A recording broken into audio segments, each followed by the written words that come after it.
आग्रह करते हैं और आप वो नीचे ले जाते हैं। गायत्री मंत्र का उद्घोष भी जरूरी है, गरीबों की सेवा भी जरूरी है। यही है भारत।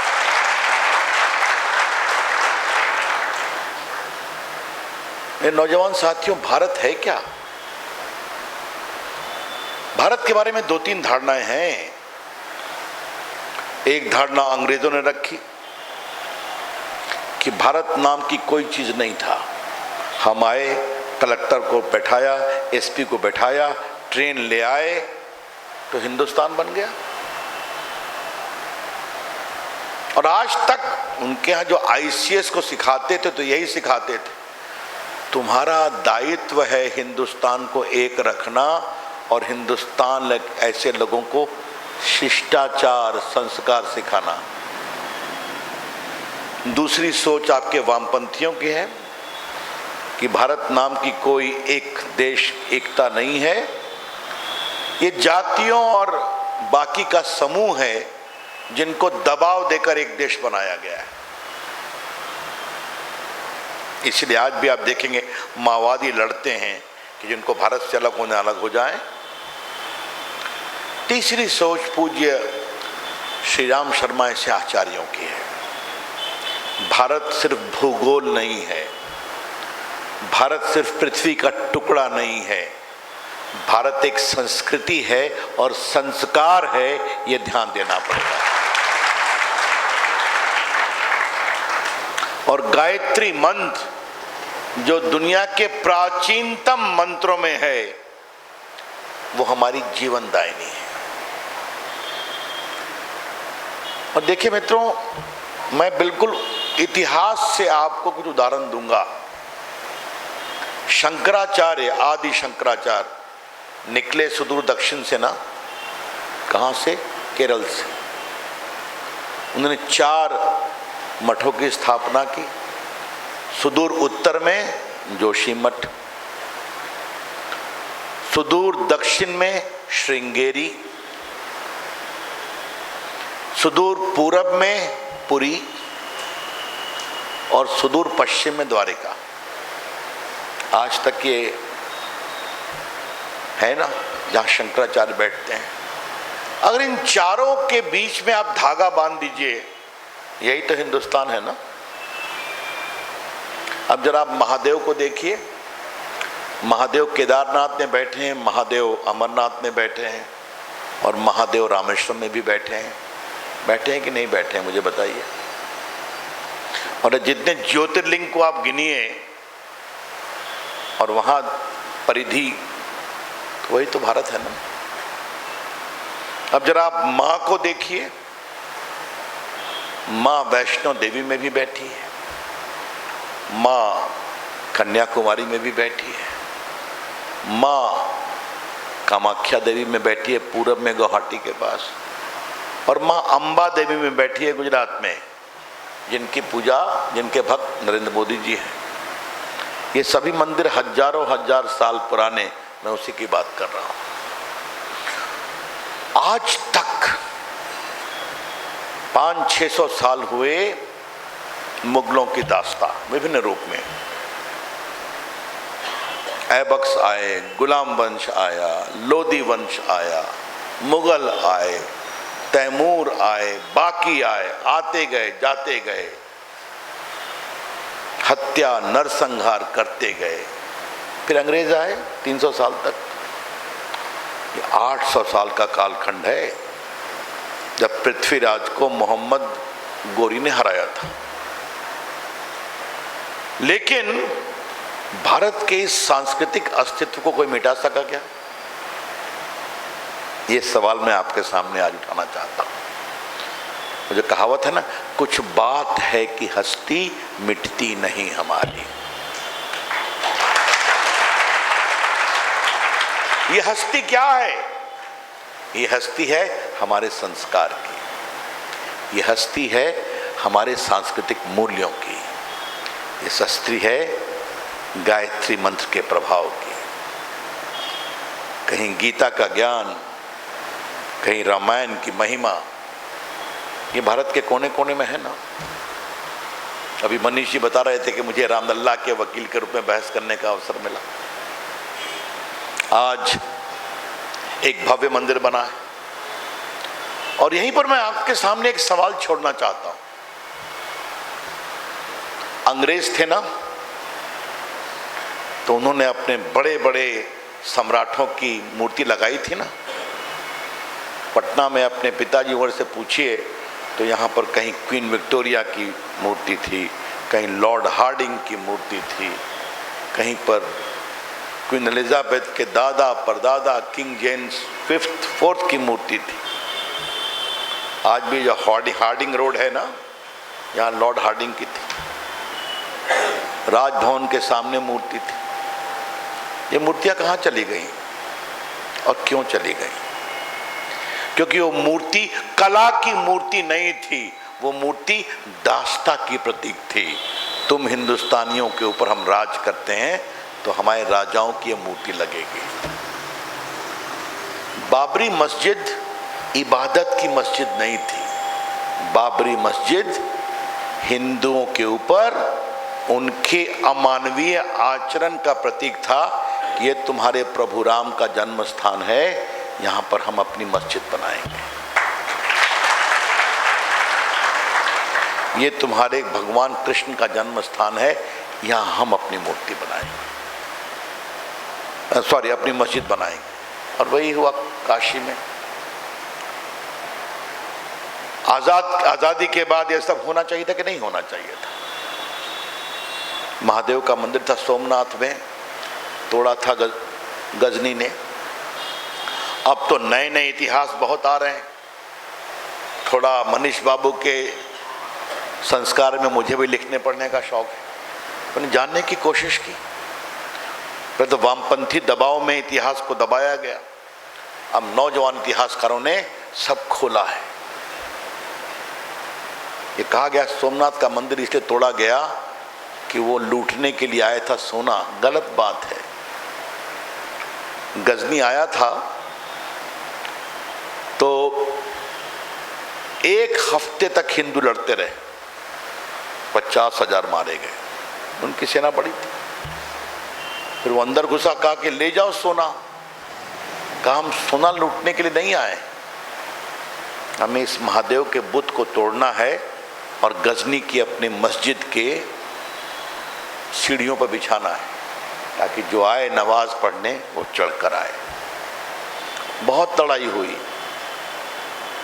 बाद में, और ये सब नए जवान इतिहासकार ने आपने नहीं लिखा है, उनके साथ जो इतिहासकार आए थे, फरिश्ता, अल-बरूनी, उनकी कहावत लिखी हुई।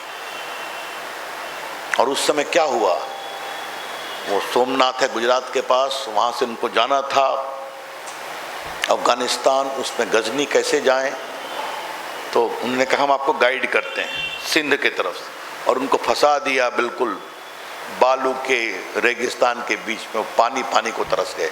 कहे तुम कहाँ ले जा रहे हो? उन्होंने कहा आपने हमारे महादेव के मंदिर को तोड़ा है तो हम आपको जीवित छोड़ेंगे, अब यहीं मरिए आप। तो बाद में वो लोग मारे गए। ये सब इतिहास का अंग है। लेकिन बाकी इतिहास की बात तो छोड़ें, बीच में एक उत्तर प्रदेश का महान नेता था, समझे आप, अति पिछड़े समाज से आता था। इतनी लड़ाई किया उसने कि 200 साल तक गजनी के बाद कोई आने की हिम्मत नहीं कर सका। तो गजनी और गोरी के बीच में 300 साल का अंतर, वो इतिहास की बात है। लेकिन जिस तरह अंग्रेजों के वाइसराय और राजा की मूर्ति हटाई गई, तो गुलामी की दास्ता की मूर्तियां क्यों रह गई, प्रतीक क्यों रह गए? ये मैं बड़े सवाल आपके सामने रखना चाहता हूं।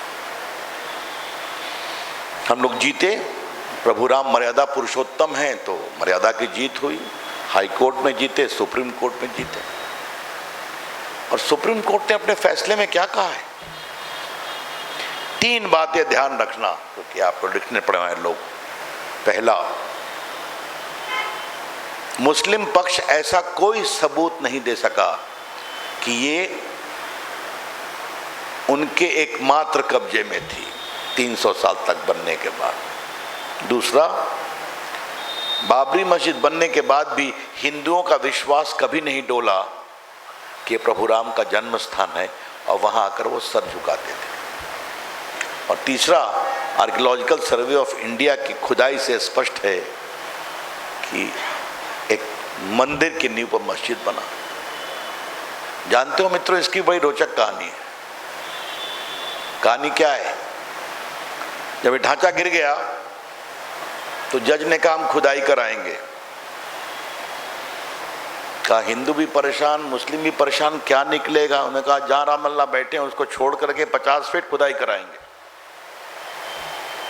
खुदाई कराई गई आर्कियोलॉजिकल सर्वे ऑफ इंडिया के द्वारा, तो 8वीं शताब्दी से लगातार मंदिर निकल गया और उसी की नींव पर यह मस्जिद बनी थी। तो एक कहावत है ना, होई है वही जो राम रची राखा है। आज आपसे एक सवाल करूं मैं बड़ा सीधा सवाल कर रहा हूं, उसका सीधा जवाब दीजिएगा। अगर वो ढांचा नहीं गिरता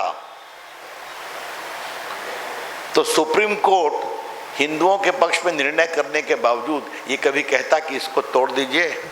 बोलिए, कहता? नहीं कहता ना। हम हिंदुओं के बड़े हृदय से आग्रह करते हैं, इसको वहीं छोड़ दें, बगल में अपना भव्य मंदिर बना लें, और गुलामी और दास्ता का प्रतीक रह गया होता। शायद हनुमान जी ने कोई प्लान किया था, है ना मित्रों? ये सनातन की पराकाष्ठा है, और ये देश क्या है? सनातन के बिना हिंदुस्तान की कल्पना नहीं हो सकती। ये सपना पूज्य श्री राम जी ने देखा था, आचार्य। सनातन के इस महान चिंतन, जिसमें सेवा भी है, जिसमें समर्पण भी है, जिसमें भारत की संस्कारों की परंपरा है। आप कभी जानने की कोशिश करिए, केदारनाथ और बद्रीनाथ में कब से पूजा होती है? हरिद्वार ऋषिकेश से गंगा बह रही है ना, तो बह रही है। गंगा को लोग प्रणाम करते हैं तो करते हैं ना। ये हिंदुस्तान है। और मैंने जो डाक टिकट जारी किया, तो मनीष जी, मैं कोई आपको फेवर नहीं कर रहा था। जिस महान संत ने भारत के सांस्कृतिक जागरण की अलग जगाई, मैं उनको प्रणाम कर रहा था।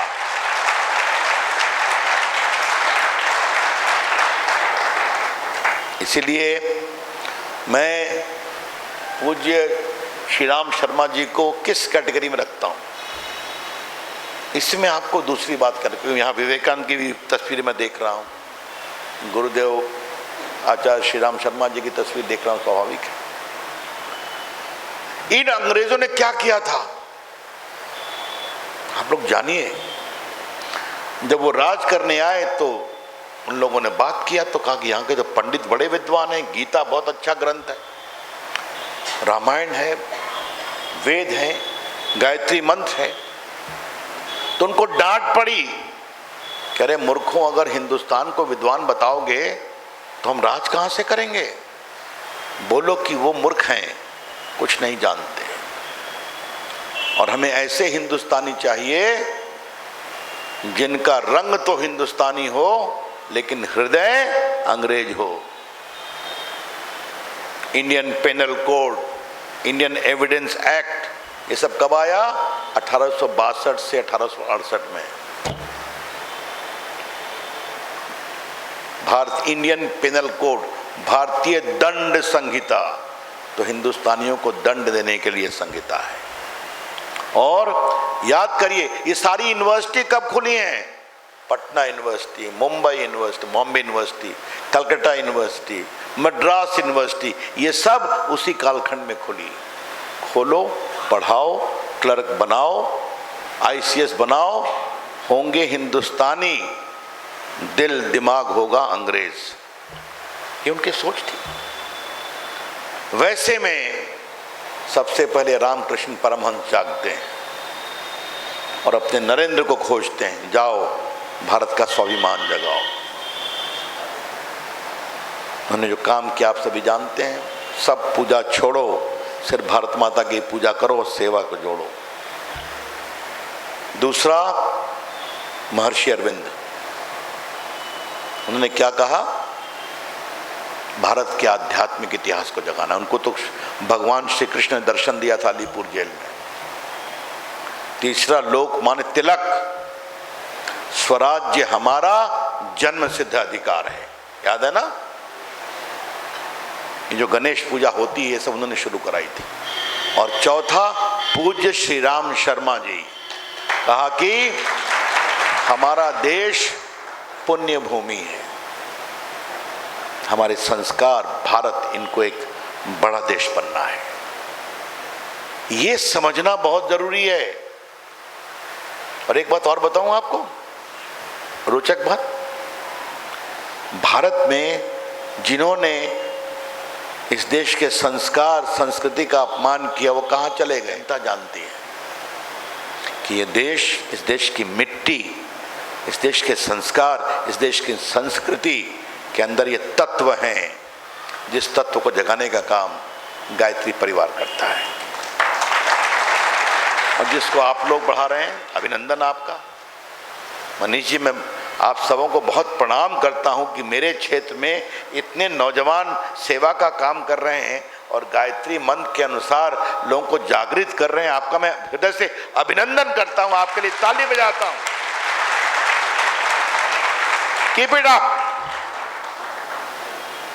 मैं तो, अगर आपकी अनुमति होगी तो मैं इस चर्चा को कई जगह कोट करूंगा। आज मैं ट्वीट करूंगा ना? आपकी अनुमति है?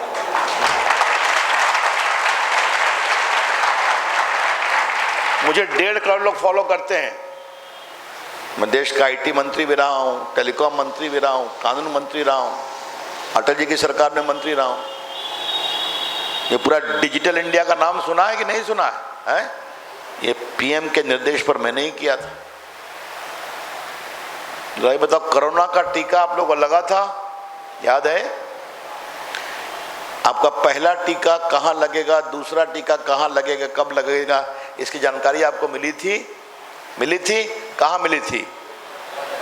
हाँ, मोबाइल पे आई थी ना।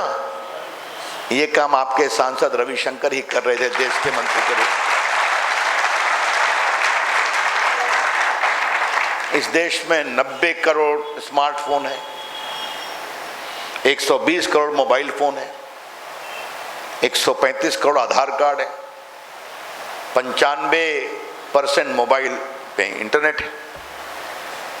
प्रधानमंत्री जी ने कहा कि देखो कि लोग मोबाइल से खबर मिले। जब मेड इन इंडिया वैक्सीन आ गया कोरोना का, तो उन्होंने कहा ठीक है, सभी प्रदेशों से बात की, देखिए खबर मिल गई आपको। India can do. ये है टेक्नोलॉजी का असर। बोलो तो कितने लोग फेसबुक पर हो? हाथ उठाओ तो। बहुत बढ़िया। कितने लोग हो ट्विटर एक्स पर? हाथ उठाओ तो। कितने लोग हो इंस्टाग्राम पर? हाथ उठाओ। क्या बात है मनीष जी, देश का पूर्व आईटी मंत्री आपके बच्चों के लिए ताली बजाता है। कि बेटा यही है ना, गायत्री मंत्र का पाठ भी करेंगे और टेक्नोलॉजी से प्यार भी करेंगे। यही तो हिंदुस्तान है ना। संस्कार भी होगा, संस्कृति भी होगी और टेक्नोलॉजी भी होगी। अब मुझे 1.5 करोड़ लोग फॉलो करते हैं। फेसबुक पर 26 लाख, ट्विटर एक्स पर लगभग 53 लाख, कू पर 40 लाख, इंस्टाग्राम पर भी लगभग 10 लाख, इस तरह से। तो मैं कोई बात कहता हूं तो दुनिया में चली जाती है। आप भी कहा करो। लेकिन मुझे सबसे अच्छी बात क्या लगती है, जब मैं देखता हूं कि लोग सोशल मीडिया पर गायत्री मंत्र भी सुनते हैं, सोशल मीडिया पर अपने गुरुदेव के प्रवचन भी सुनते हैं, सोशल मीडिया पर भजन भी सुनते हैं। प्रभु राम के मंदिर बनने के बाद कैसे सुंदर सुंदर प्रभु राम के गाने आ रहे हैं, देखा है यूट्यूब पर, नौजवान बच्चे गा रहे हैं। तो टेक्नोलॉजी संस्कार को आगे बढ़ा रही है। ये हो रहा है, अरे होना भी चाहिए। यही तो हिंदुस्तान है। आजकल गीता को सुनना हो, बटन दबाओ यूट्यूब पे तो गीता का ज्ञान आ जाएगा। गुरुदेव के बारे में जानना हो, इनके वेबसाइट पे जाओ तो पूरा ज्ञान मिल जाता है। अगर गायत्री, एक दिन की बात है, मैंने गायत्री मंत्र के बारे में जानने की कोशिश की। तो आपको बताऊं, एक अमेरिका में प्रोफेसर है, वो गायत्री मंत्र से इतना प्रभावित हुआ, रिसर्च करके प्रूव किया गायत्री मंत्र दुनिया का सबसे प्राचीन मंत्र है। अच्छा लगता है। इसलिए मनीष बाबू, मैंने कोरोना में खाना खिलाया है, मत बोलिए आप, ये मेरा दायित्व था, पटना का सांसद हूं तो खाना खिलाना, मुफ्त में टीका लगवाना, बाढ़ में घूमा। याद है बाढ़ आई थी ना 19 में, ये भी डूबा हुआ था। राजेंद्र नगर जहाँ मैं पढ़ता था स्कूल में 9 फीट डूबा हुआ था। मैं उदयपुर में था, मालूम हुआ मेरा पटना डूब गया। आप लोगों ने वोट देके जिताया था, मैं भागा भागा आया, घूमा, सब कुछ कराया। कोयला मंत्री था तो उनका पंप मंगाया, बाकी बिहार सरकार लगी। हमने एक वादा किया था, आगे से बारिश होगी पटना डूबेगा नहीं। मैं हर साल मॉनिटर करता हूँ, नालों की सफाई, पंप स्टेशन। आज पानी पड़ता है, जमता नहीं न है, निकल जाता है कि नहीं बताइए। और जहाँ लंबी देर जमे मुझे बताइए, मैं टाइट करता हूँ। वैसे पटना नीचे, इधर पुनपुन है, इधर गंगा है, उधर दरदा है, तो कुछ तो पानी जमेगा, लेकिन निकलना चाहिए। मित्रों, आज मैं राजनीतिक बात आपसे करने के लिए नहीं आया, आपसे एक बड़ी बात कहने के लिए आया। उन्होंने किस हिंदुस्तान का सपना देखा था और हमें कैसा हिंदुस्तान बनाना है, ये बड़ी बात है। क्या हिंदुस्तान को सिर्फ आर्थिक ताकत बनाना है? नहीं ना। क्या हिंदुस्तान को सिर्फ भौतिक ताकत बनाना है? नहीं ना। हाँ, हिंदुस्तान को एक बड़ी आर्थिक ताकत बनाना है, हिंदुस्तान को एक बड़ी सामरिक ताकत भी बनाना है। क्षमा शोभती उस भुजंग को जिसके पास गरल हो। वो सुना है ना, एक बार एक संत का शिष्य बन गया एक बहुत बड़ा नाग सांप। उसने कहा तुम काटना छोड़ दो, लोग जाओ, आओ मेरे कुटिया में मेरे साथ बैठो, मैं भजन करता हूं तो सुनो। तो लोगों ने उसको मारना शुरू किया, वो कुछ नहीं बोलता था। तो एक दिन बहुत घायल होकर के आया, कहा महाराज मैं क्या करूं, रोज पिट रहा हूं। उसने एक बात कही, तुमको मैंने काटने से मना किया था ना, फुफकारने से तो मना नहीं किया था ना, फुफकारा करो। क्षमा शोभती उस भुजंग को जिसके पास गरल हो। भारत की ये ताकत होनी चाहिए कि हमारी तरफ कोई आंख उठा के नहीं देखेगा, अगर देखेगा तो ऐसा जवाब देगा कि फिर वो उठने के लायक नहीं रहेगा। याद है ना, बालाकोट हुआ था ना, हमारे पायलट अभिनंदन शर्मा को पकड़ लिया था ना, एक दिन में कैसे छूट गया, कैसे छूट गया? सीधा संदेश दिया गया, एक दिन की मोहलत है, उसे छोड़ दीजिए, वरना उसके बाद हम क्या करेंगे कि आप जिंदगी भर याद रखिएगा। नेक्स्ट डे छोड़ दिया ना, याद करो। कभी कभी टीवी पर पाकिस्तानी टीवी देखा करो। मैं आपसे कहता हूं, प्रभु राम का मंदिर और इन लोगों को कभी घुमाइए अयोध्या, तो उनकी मूर्ति, उनकी साजो सज्जा, तो भगवान राम की मूर्ति से भी प्रभावित थे और उनके गहने से भी प्रभावित थे। कहा हम तो रोटी रोटी के लिए लाले पड़े हुए हैं, क्या प्रभु राम के सुंदर गहने।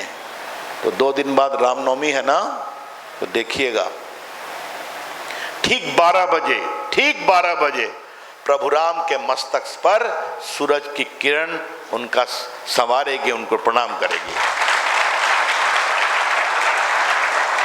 और ये कैसे हुआ है? ये हुआ है टेक्नोलॉजी। सूरज आएगा, एक बहुत बढ़िया हाई यूज का रिफ्लेक्टर लेंस लगा है जो सूरज की किरणों को कैप्चर करेगा, और एक पाइप के माध्यम से गोल्ड पाइप बनी है प्रभु राम के लिए, सीधा उनके ललाट पर। आधा घंटा देखिएगा, ये हो सकता है ना। और आपको मैं एक बात कहूंगा, ये मंदिर कैसा बना है, कोई जितना समय दिया था मनीष जी से, मैं इसके कह के अपनी बात समाप्त करूंगा। ये मंदिर कैसा बना है? इस मंदिर में भारत के प्राचीन मंदिर की परंपराओं से प्रेरणा ली गई है। और याद करिए, उत्तर भारत के तो सारे मंदिर औरंगजेब बाबू ने तोड़ दिए, बाकी लोगों ने तोड़ दिए। क्या काशी, क्या मथुरा, क्या अयोध्या, क्या वृंदावन। दक्षिण भारत के मंदिर अभी भी हैं। और मैं किन मंदिरों की बात कर रहा हूं? जो 1500 साल से ऊंचे। तिरुपति का मंदिर, मीनाक्षी का मंदिर मदुरई में लगभग 2000 साल, पद्मनाभ मंदिर भगवान विष्णु का लगभग 3000 साल, रामेश्वरम मंदिर लगभग 2500-3000 साल, जगन्नाथ मंदिर पुरी का लगभग 2000 साल। ये सारे मंदिर समुद्र के किनारे हैं। इन 2-3 हजार सालों में कितना भूकंप आया, कितनी बिजली चमकी, कितना सुनामी आया, लेकिन वो अड़े हैं और खड़े हैं। यह है भारत की मंदिर निर्माण की परंपरा। उसी से प्रभावित होकर ये मंदिर बना है। और इसमें कोई सीमेंट का प्रयोग नहीं हुआ, क्योंकि सीमेंट की होते ही 100 साल में जंग लगता है। उसमें कोई लोहे का प्रयोग नहीं हुआ। सीमेंट 150 साल में वो भी खत्म हो जाता है। तो ये भारत की प्राचीन परंपरा है। संगमरमर का ईंटा, पीतल की कांटी मोटी सी और तार बांध करके उसको बढ़ाया गया है। 1000 साल तक ये मंदिर चलेगा। क्या भूकंप, क्या बिजली कड़के, कुछ नहीं होगा। और देखिए मित्रों, ये मैं क्या कहूं, अब तक 50 करोड़ दर्शक आ चुके हैं। समझे आप? 50 करोड़। क्या गरीब, क्या अमीर, क्या चढ़ावा चढ़ रहा है। और क्या सोच है हमारे प्रधानमंत्री की। हमारे ईश्वर गली कूचे में नहीं रहेंगे। अयोध्या बनेगी तो दुनिया की सबसे सुंदर नगरी बनेगी। वो बन रहा है। अगर काशी बनेगी तो सुंदर नगरी। अभी बन रहा है वृंदावन, आपने देखा होगा, महाकाल में पूरा बना है सर्किट। अभी माता वैष्णो बन रहा है, विंध्यवासिनी जी का बन रहा है, दक्षिण भारत बन रहा है। बनना चाहिए। ये जो सोच है ना कि भारत की अपनी परंपरा को हम दुनिया के सामने संकल्प के साथ प्रस्तुत करेंगे। आज योग हो गया ना, याद है ना? आज दुनिया के 200 देश योग करते हैं ना। अरे याद करिए, योग करिए तो लोग कैसे योग करेंगे? तो हिंदू संस्कृति है। मोदी जी ने कहा मैं खुद योग करूंगा, यूएन में करते हैं ना। आजकल पाकिस्तान में भी योग होता है चुपके चुपके, क्योंकि बहुत उससे ऊर्जा आती है। मित्रों, इस देश के संस्कार, संस्कृति, मूल्यों को कोई रोक नहीं सकता, क्योंकि वो शाश्वत हैं। यही तो सनातन है, यही तो गायत्री मंत्र, और यही गुरु जी की सोच थी। तो आप सभी उत्साहित रहिए। मैं कोई पॉलिटिकल भाषण नहीं देने आया हूं, लेकिन इतना जरूर कहूंगा, देश को कौन ठीक चलाएगा ये तो आपको तय करना है, और आपको ईमानदारी से तय करना है। देश को क्या बड़ा बनाना है तो सैन्य ताकत देना है, आर्थिक ताकत देना है। इसके साथ ही भारत को दुनिया की बड़ी आध्यात्मिक ताकत भी बनना है। यही ना हिंदुस्तान है कि लोग यहाँ आए, सीखें। तो ये कौन बना सकता है, ये आप तय करिए। लेकिन आप लोग के बीच आकर आज मुझे बहुत प्रसन्नता हुई। और मैं, मनीष जी, सही में मैंने बाकी कार्यक्रम स्थगित कर दिया, लेकिन आप लोग जो काम कर रहे हैं, मैं आप सबों को बहुत प्रणाम करता हूँ, अभिनंदन करता हूँ। क्या आप लोग नौजवान हैं, क्या सेवा करते हैं, क्या संस्कार देते हैं, गायत्री मंत्र के साथ गरीबों को पढ़ाते हैं। तो मैं इतना ही कहूँगा, keep it up, keep it up. भविष्य अच्छा है। बहुत बहुत धन्यवाद, बहुत बहुत धन्यवाद।